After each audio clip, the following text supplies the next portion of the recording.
Does the New Testament mention homosexuality?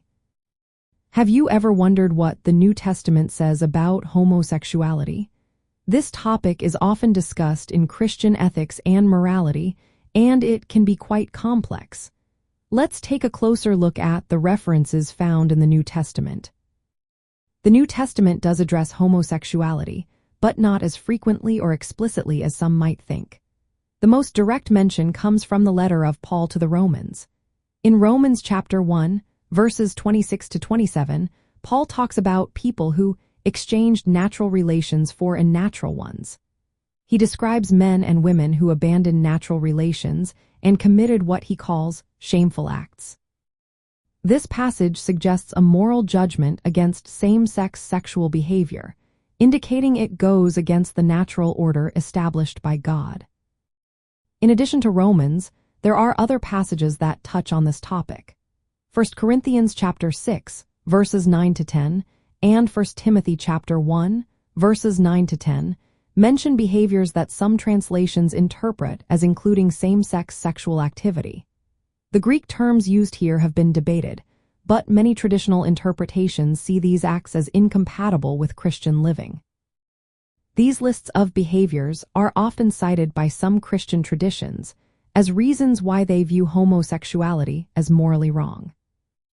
Another reference is found in the letter of Jude, specifically verse 7. This passage refers to the cities of Sodom and Gomorrah, using them as examples of people who gave themselves over to sexual immorality and perversion. While the exact nature of their sin is debated, many interpret this as a condemnation of same-sex sexual behavior. From an ethical and moral standpoint, these passages are often used to argue that same-sex sexual activity contradicts God's design for human relationships. Many believe that sexual relationships should reflect the complementary nature of male and female, as described in the creation accounts of Genesis. This belief leads to the idea that any sexual activity outside this framework is morally problematic.